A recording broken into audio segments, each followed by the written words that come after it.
welcome to You Know How It Feels with Rick Young and Luke Sperry. Car boot sales. Okay, car Well, boot you're sales. laughing straight away. Well, they don't have a great reputation. They're quite useful things. They can be occasionally. It can be interesting to walk around one and maybe, pick up a couple of bargains. But they have a bad public image. Let's put it that way. Why do they have a bad public image? The undesirables of society, perhaps, doing their shopping at a car boot sale. It's not so much the car boot sales themselves. I quite enjoy going around. I mean, I used to go around as a kid. A particular item that I've bought several times at several different boot sales, Luke, and I've never had a single successive purchase with a jigsaw puzzle. I imagine the fact is that when you go and buy your 500-piece jigsaw puzzle, you probably actually only got 495 pieces. You're close. It's only got 498 pieces. It had 2 missing, and the name of it was The Red Brick Wall. So what about you, Luke? Have you ever bought a jigsaw puzzle from a car boot sale? I've never bought one.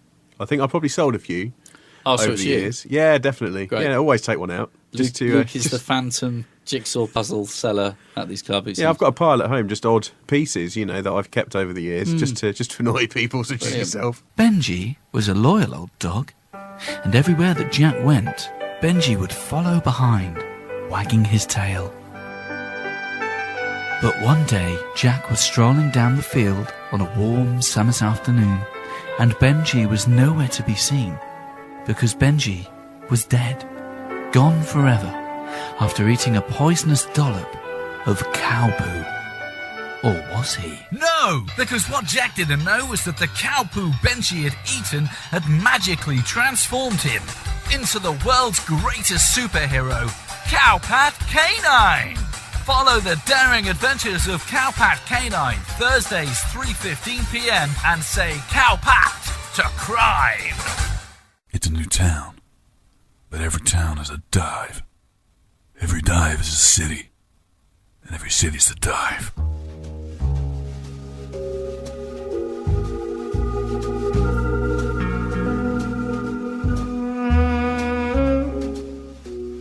It had been 2 days since I got any sleep, and I was tired. I had some time to kill before the meeting over at Jimmy's place, so I watched an old movie, Grease 2. It was disappointing. All of a sudden I got a call from Franco. He told me if I didn't settle in 2 days, I better learn to play jazz piano with one hand. Was he kidding me? I couldn't play it with 2. Anyway, Franco and his boys were just gonna have to wait. I had bigger fish to steam.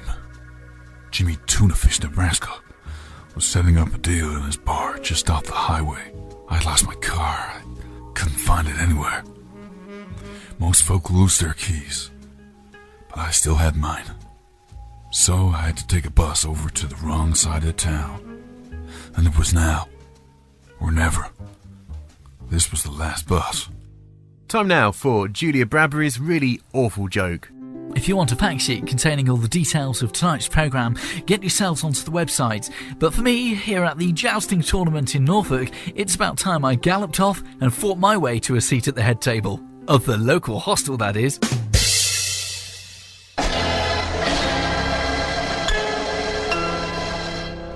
Late Night Love with Graham Goldfincher. Goldfincher! He's the man with the love at 10. For chicks than men. Back once again with more Late Night Love. Perhaps you're chilling in the tub. Or curled up on the sofa with a large glass of Merlot. Maybe you're in bed with Graham. That's me. Right, line 4 is Marcel, a 24-year-old person, a person with a problem.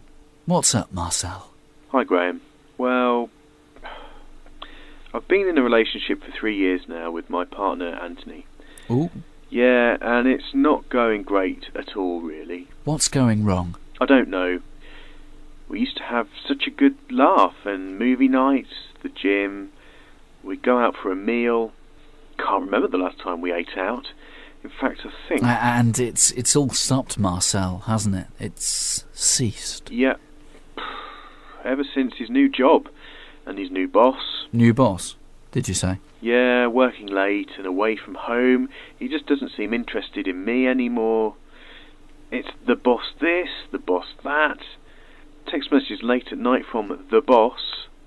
I mean, I know he's been chasing promotion. Hold it, Marcel. Hold your horses. I really think we both know what's going on here. Business trips away. No interest in you. Late night texts. It's as clear as day, Marcel. Is it? Yeah. He's having an affair. Well, that's not really what Marcel. Those beans are roasting. Open your eyes and sniff the air. But surely he's just trying to get that promotion. I was just worried that... Oh, come on. It's plain to see. Well, who would he be doing that with? Oh, sometimes I despair. Marcel is the boss. It can't be. It can be. Someone's trying to mess with your man, and it is he. Graham, look. Call me Gigi. Okay, Gigi, it can't be he. Why not? Because he is a she. The boss is female? Yeah. Right. Well, then it's worse than we feared, Marcel. He's gone straight. But that's ridiculous. Marcel, get a grip of this situation right away. You need to get Anthony away from this predator, this she-devil, or he's headed down Hetero Highway. Thanks for your call. Well, folks, two lovers in turmoil once again. Let's hope Marcel can win his man back and banish this devil woman back to hell. She's just a devil woman with evil on her mind. Beware the devil woman, she's gonna get you. It's Minnows Monday on Pie Sports 2 next week. The second leg of the Figgles Hunt Sunday League Cup sees Division 5 strugglers Bart and Stacey under 7s reserves take on Division 2 powerhouse Monkston Mega Smashers. Pie Sports bring you live coverage from the recreation ground at 2, kick-off at 3. Electrical items at car boot sales. I wouldn't. You wouldn't what? Sell them or? I'd sell them. I wouldn't buy them. What do you mean you'd sell them but you wouldn't buy them? Because I would sell them. Because if I was selling something, it'd be something that I know works, but I don't need anymore. Yeah. Yeah. But I sort of have this slight fear that other people that are selling them aren't quite so scrupulous, and that I'm buying something that's a load of rubbish. I'd like to know where that fear comes from, Luke. Just an assumption that other people are just trying to get you to pay for something that doesn't work. So what you're saying is everybody else that's selling electrical items is dodgy. Yeah. But I'm not. I'm not. That's right. You can't say... All right, okay. Well, we'll go with that then. Have you ever bought an electrical item from a boot sale? No. Why not? Because... Oh, the same thing. Oh, yeah, obviously it's the same thing. Not a toaster? No. Like small electrical things like toasters and that are so cheap now. That is a good point, actually. You can buy anything like that, an iron, a kettle, a toaster, at a fairly cheap price. It's useful for toasting bread. You got married, you had kids, and you have a responsibility to me, to your family, our family. Baby, hush your mouth. That's right. I'm just a fat guy playing jazz. Fat Guys Play Jazz. In cinemas now.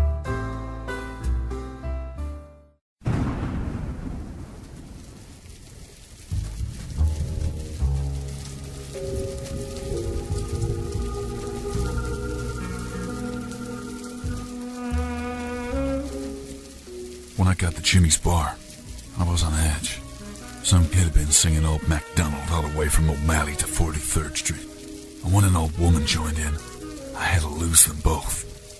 So I walked the last 100 yards, in the rain, and in the dark, alone. It was warm inside Jimmy's, surprisingly well lit, tastefully decorated, and carpeted throughout. 2 guys sat at the table by the window, and 1 woman sat at the bar. And the last time I checked, 2 and 1 made 3. And with me, it made 4. The bartender approached me, and then 2 and 2 made 5. He asked me what I was having. I said a bad day. Then he said, "What are you having to drink?"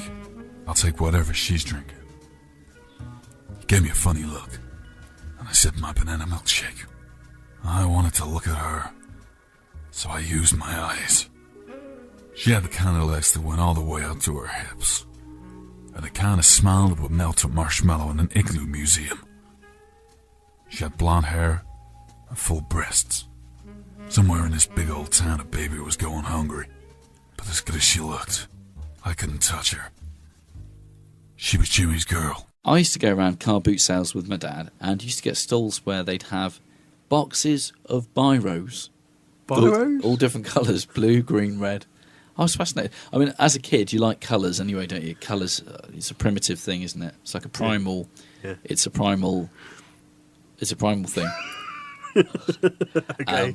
And I would buy a box Yeah. most of the time. Yeah. I remember my grandparents used to go to lots of... They used to go to clubs and things. And the clubs would have... Nightclubs? No, like old people's clubs. Paul Oakenfold. All out there on a bit of E. And... Right. And these clubs would all have like fetes and things. They bought us a box of 200 pencils. HB.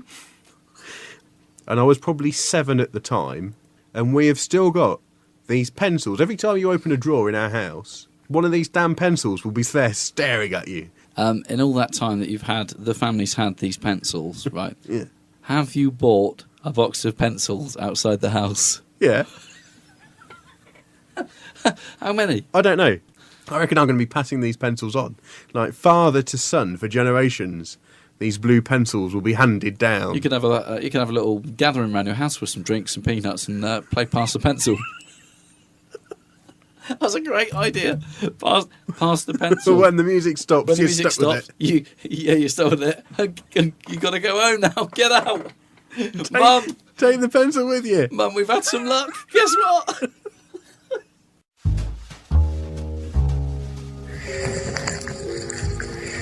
As I was finishing my milkshake, Jimmy came waltzing in. He kissed his girl and told her to beat it.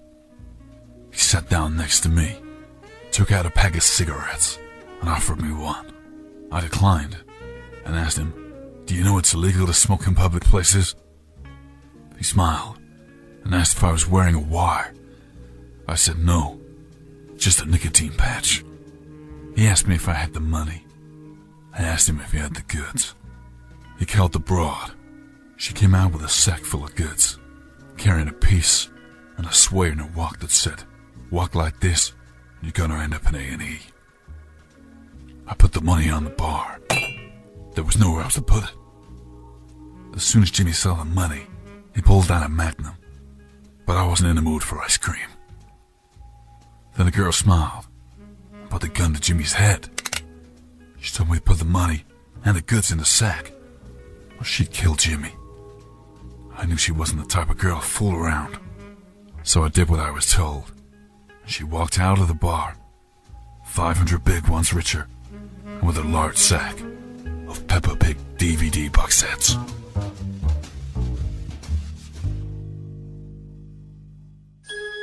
You know how it feels. You're a tourist, struggling with the strange roads and motorways of Britain, trying to get to your destination, and sat-nav is so unreliable. There's got to be a better way. Well, there is now, and now there is. Get to where you want to be in half the time by choosing ShatNav, the only satellite navigation system with the great voice of William Shatner. Take a left, and live a little, but take a right, and make a difference. Get there faster with the charismatic captain to guide you on your way. Can't keep it in any longer. Must stop. Services 2 miles ahead. Using the latest satellite technology, ShatNav will allow you to boldly go where no one in their right mind would ever seriously consider. Chipping in. Little what? Con. Visit shatnav.com now.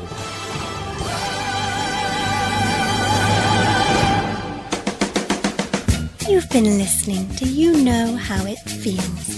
The show was written and produced by Rick Young and Luke Sperry and was performed by Rick Young and Luke Sperry with sterling contributions from one refined lady, that's me, Louise Mills, and one crazy mama, Rebecca Mayer.